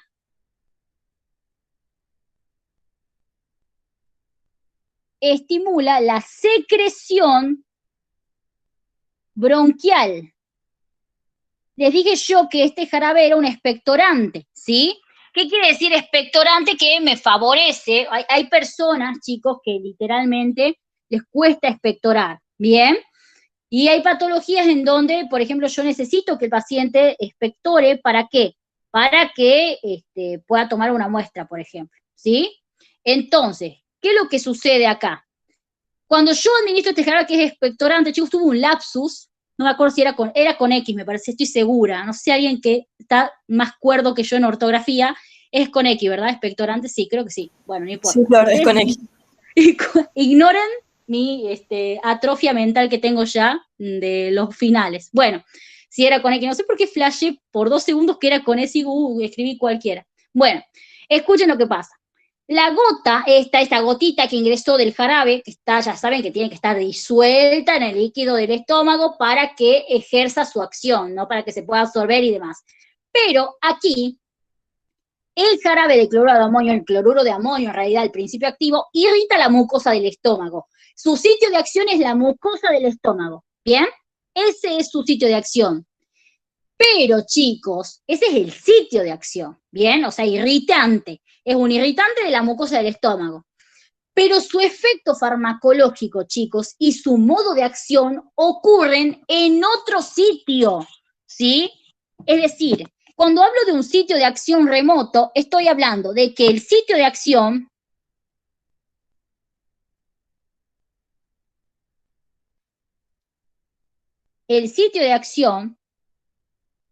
la acción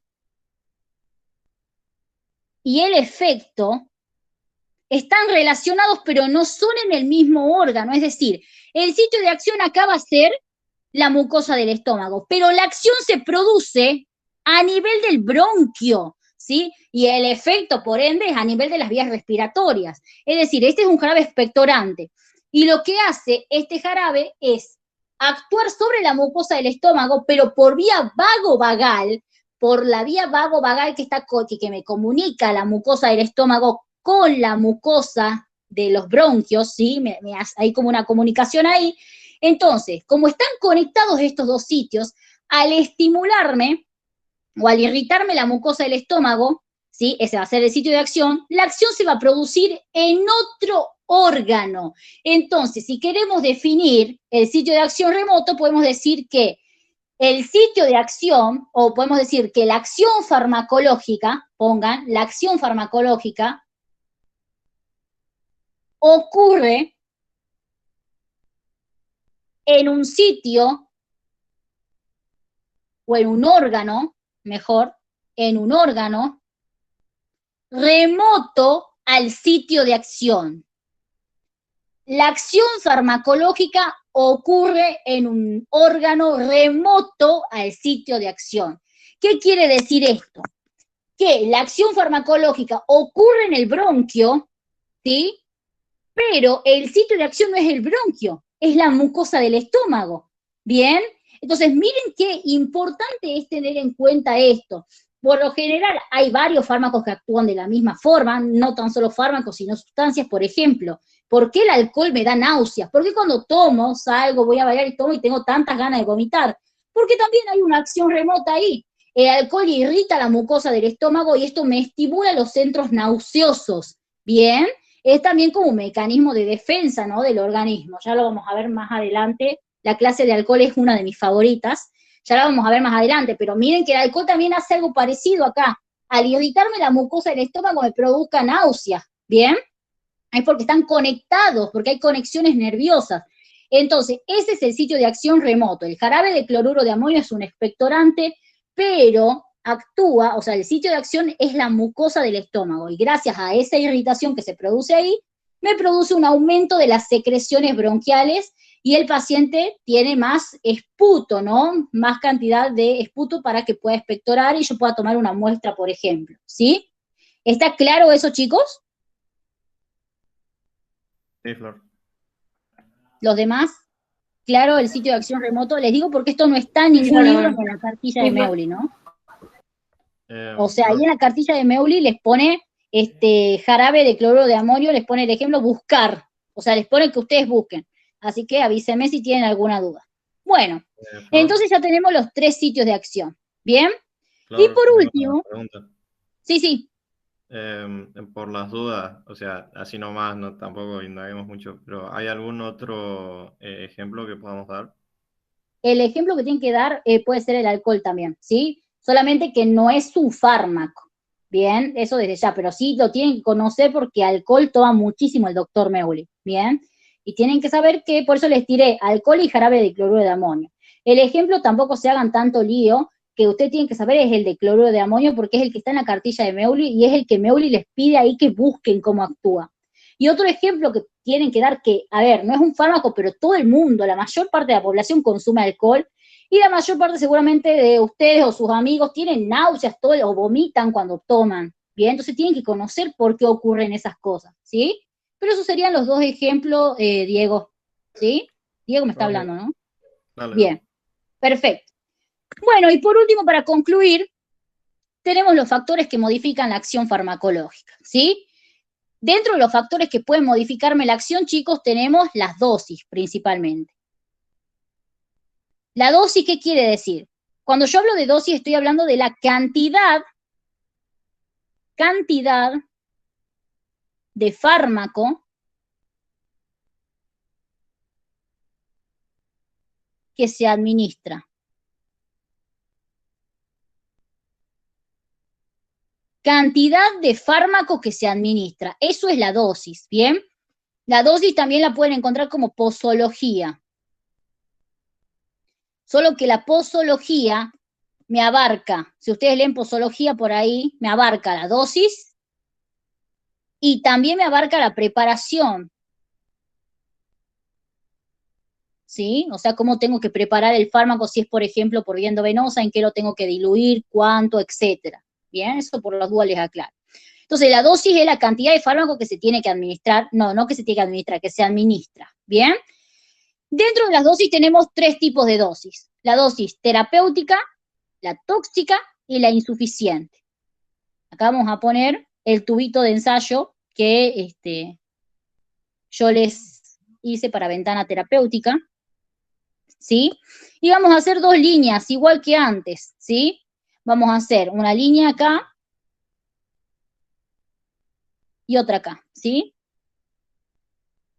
El mismo dibujito para explicar. Me sirve para todo. Bueno, en este dibujito entonces miren, cuando yo hablo de dosis, vamos a dividir así, bien, vamos a tener todo lo que está en azul es mi dosis insuficiente, bien, dosis insuficiente. ¿Qué quiere decir que una dosis sea insuficiente? Que es una dosis que no me va a producir un efecto terapéutico. Las dosis insuficientes, chicos, estamos hablando de dosis o la cantidad de fármaco que no me produce, bien, la cantidad de fármaco administrada que no me produce efecto terapéutico, ¿sí? Por eso es insuficiente. La dosis terapéutica, que sería lo verde, este es el mismo dibujito de ventana terapéutica y aunque están relacionados, no se los confundan, yo les hago para que lo entiendan nada más. La dosis terapéutica es la dosis que yo voy a administrar para obtener efectos terapéuticos, ¿bien? Es eso, la dosis necesaria para obtener efectos terapéuticos, ¿sí? Y la dosis tóxica es la dosis con la que voy a obtener intoxicación, bien, la dosis que me puede llegar a producir efectos tóxicos o en el peor de los casos, una intoxicación aguda, bien. Entonces, miren cómo con la dosis, ¿no? Varía muchísimo la acción farmacológica, ¿sí? Y eso es algo que es importante a tenerlo en cuenta, sobre todo porque muchos fármacos, sobre todo los fármacos que tienen, como les digo, está relacionado como el litio. Bien, el litio tiene dosis, o sea, se puede usar muy poquitas dosis, me puedo mover en dosis muy chiquititas, muy estrechas, ¿bien? Y entonces, obviamente, a ver, un miliequivalente más que tenga yo de litio en la sangre, un equivalente más que tenga de litio en la sangre, y puedo tener una intoxicación, chicos, entonces hay que tener en cuenta, ¿bien? La dosis me modifica la acción farmacológica. Existe otra cosa, ¿sí? Otra cosa que se llama dosis bifásica. ¿Bien? Que son fármacos que me producen a dosis bajas una acción y a dosis altas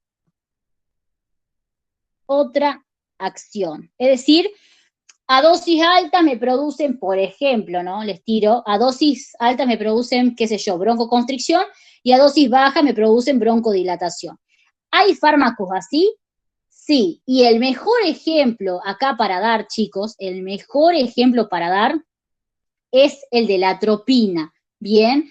La atropina tiene dosis bifásica, ¿sí? Bifásica. ¿Qué quiere decir que tenga dosis bifásica? Que dependiendo de la dosis va a tener una acción u otra. Por ejemplo, la atropina a dosis baja, de 0,5 miligramos, por ejemplo, me produce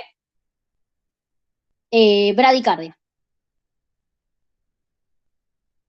¿Sí? Me produce bradicardia. Bien. En cambio, la atropina a dosis altas, a partir de, creo que era de 1,5 miligramos, ¿sí? A partir de 1,5 miligramos, ya me empieza a producir taquicardia. Y si bien, si nosotros hablamos de taquicardia o bradicardia, cuando decimos taquicardia o bradicardia, ¿será esa la acción o qué será más que la acción? Es que el modo de acción. ¿Una RAM?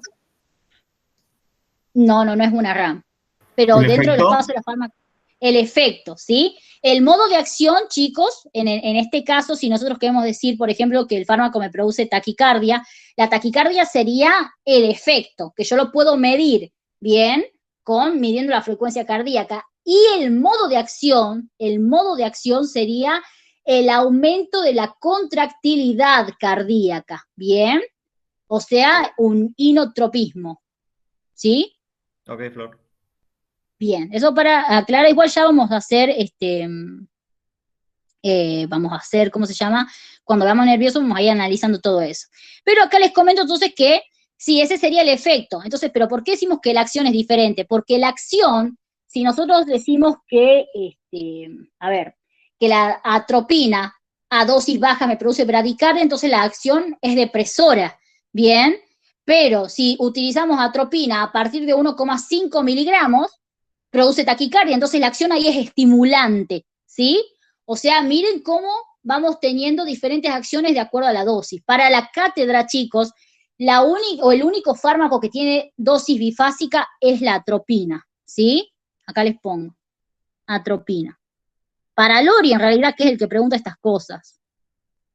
¿Bien? Entonces es la atropina. Bueno, eso en cuanto a dosis, no sé si tienen alguna duda con eso. No. Bien, ¿los demás? No, Flor. Todo bien, Flor. Bien, perfecto. Bueno, dentro de los factores también tenemos, dentro de los dependientes del fármaco, la estructura química. Ya esto lo vamos a ver más en detalle mañana, ¿sí? Pero miren cómo la L-noradrenalina es 100 veces más potente que la D-noradrenalina. O sea, lo único que hice fue hacer un cambio en la isomería, ¿sí? La di vuelta a la noradrenalina. Pero al dar la vuelta, obviamente se modificó la estructura química porque tiene otra posición. Y esto me genera que la L-noradrenalina tenga una acción mucho más potente que la D-noradrenalina. Entonces, la estructura química también puede modificar la acción farmacológica. Obviamente, la vía de administración, ¿sí? La vía endovenosa va a alcanzar niveles terapéuticos mucho más rápidos y también alcanza niveles tóxicos más rápidos. Entonces, obviamente que, a ver, la adrenalina administrada por vía endovenosa va a ser más potente que la adrenalina administrada por vía intramuscular, ¿sí? De hecho, si yo administro adrenalina pura por vía endovenosa, el paciente se nos muere de una fibrilación auricular. Bien, eso pregunta siempre la Cleaver.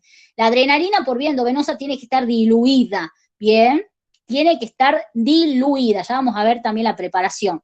Porque obviamente si no puedo tener una fibrilación auricular, porque es mucho más potente la adrenalina por vía endovenosa, porque está directamente ya en la circulación sistémica, ¿bien?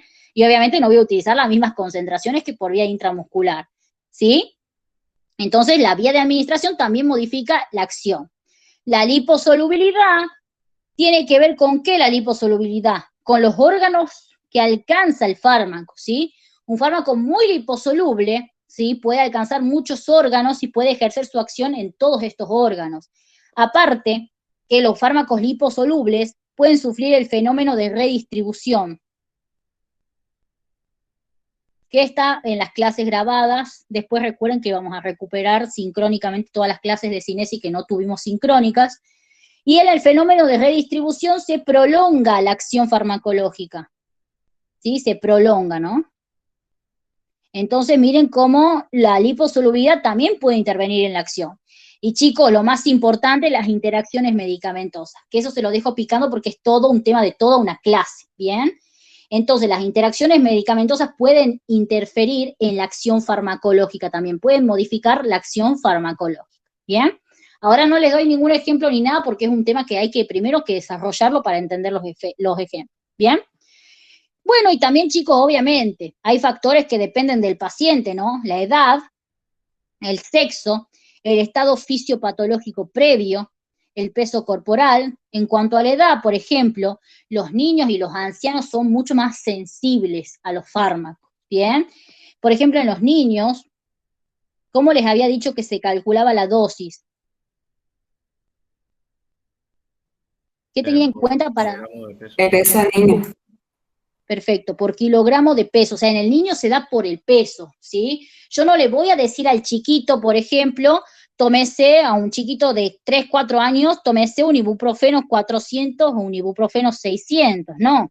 Yo lo que voy a hacer es tener en cuenta, bueno, listo, pesa 20 kilos, genial. Si le voy a dar un ibuprofeno al 4%, lo que hago es 20 sobre 4, o si le voy a dar al 2%, hago 20 sobre 2, y ahí obtengo la cantidad que le tengo que administrar, ¿sí? O sea, es por el peso en el chiquito.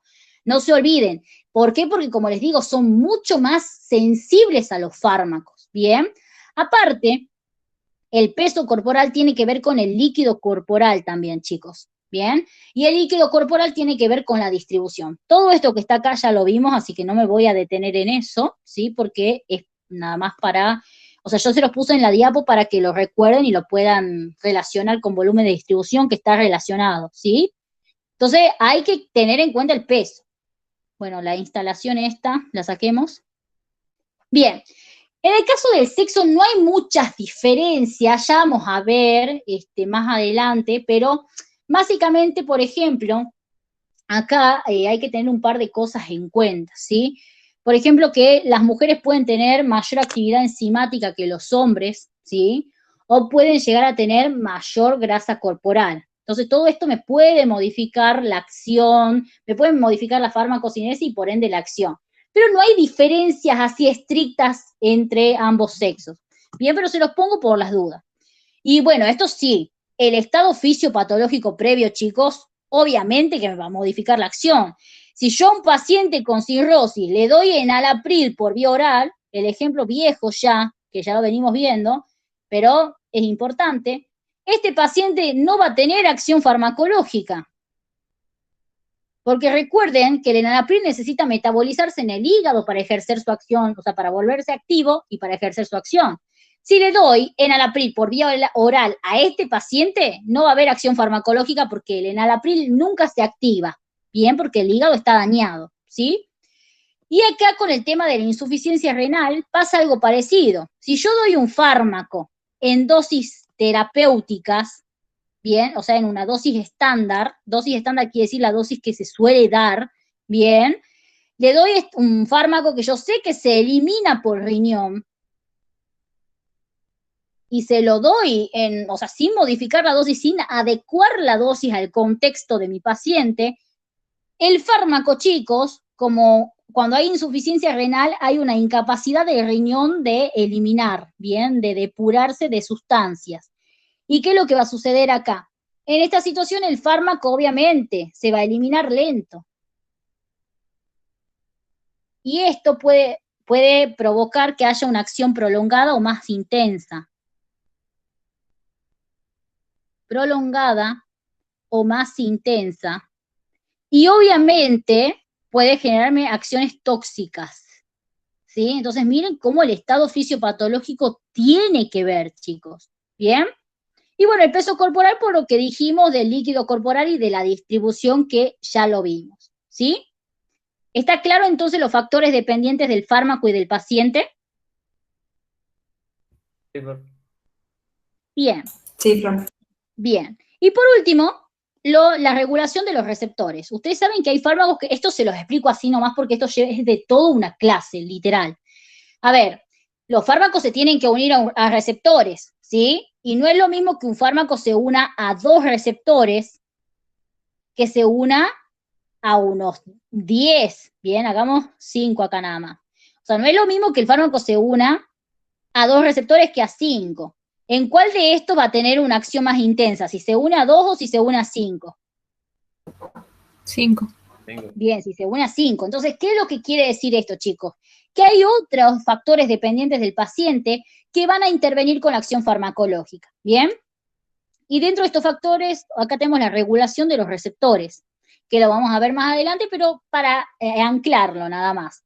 La down regulation es cuando disminuye el número de receptores. ¿Bien? No vamos a desarrollar todo esto ahora porque, como les digo, yo cuando di esta clase la mezclé con nocividad, pero les comento básicamente, porque esto es tema de otra clase, hay que ver receptores primero, pero básicamente lo que ocurre es que en algunos pacientes, ya sea por predisposición genética o porque consumieron de manera crónica algún tipo de fármaco, desarrollaron una down regulation, es decir, hay una disminución del número de receptores. Y yo les pregunto, si hay una disminución del número de receptores, ¿cómo creen que será la acción cuando vuelva a administrar el fármaco? ¿Baja o alta? Baja. Bien, va a ser más leve, menos intensa, ¿sí? Obviamente porque hay menos receptores. En cambio, si hay una upregulation, es decir, hay un aumento del número de receptores, lógicamente la acción va a ser más intensa. ¿Sí? Entonces, miren cómo todo esto, chicos, la parte molecular también tiene que ver. Y dentro de la down regulation tenemos la tolerancia, ¿sí? Que tampoco la desarrollamos, pero es para dar una introducción. La tolerancia, que es la resistencia. Bien, el organismo resiste al fármaco. Obviamente, y cuando hay tolerancia, hay una acción leve. El fármaco, por más que yo lo dé en dosis terapéuticas, el fármaco no va a demostrar una acción intensa. ¿Por qué? O no va a demostrar una acción necesaria. ¿Por qué? Porque hay una tolerancia. El organismo está resistiendo a la acción del fármaco, ¿sí? Y la contrapartida, que es la supersensibilidad. Acá el organismo responde exageradamente al fármaco, ¿sí?